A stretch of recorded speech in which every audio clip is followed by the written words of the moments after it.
आपको ये बताएं कि वजीर दाखिला शेख रशीद ने अफगान क्रिकेट टीम को वीज़ों के इजरा की तस्दीक कर दी है। कहते हैं अफगानिस्तान में 4000 अफराद को वीज़ा जारी कर दिए हैं। 853 अफराद तोरखम बॉर्डर से पाकिस्तान में दाखिल हुए।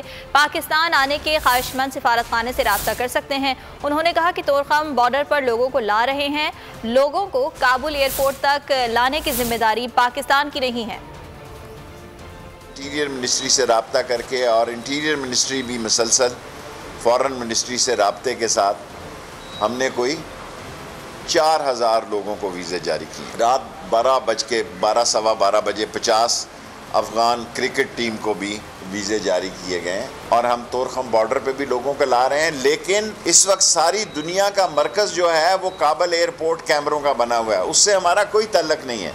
मुख्तलिफ जगह से लोगों को इकट्ठा करके काबुल एयरपोर्ट में भी दाखिल करें, ये हमारी जिम्मेदारी नहीं है। सी पैक हमारे मुल्क की इकॉनमी की शाहरग है, हमारी तरक्की का जीना है। इस सी पैक के ख़िलाफ़ इंटरनेशनल साजिशें हो रही हैं। बाज़ दोस्ताने पहने हुए हाथ नहीं चाहते कि पाकिस्तान सी पैक में आगे जाए और अफ़गानिस्तान के मौजूदा हालात की वजह से सी पैक और बहुत इम्पॉर्टेंट हो गया है। पाकिस्तान की इमरान खान की हुकूमत की ये कमिटमेंट है कि हम सी पैक को आगे लेकर जाएंगे। 40 जो सी पैक की कंपनियाँ हैं उनको पूरा आर्मी ने एक अम्ब्रेला दिया हुआ है कि हर किस्म की पूरी सिक्योरिटी दी जाएगी।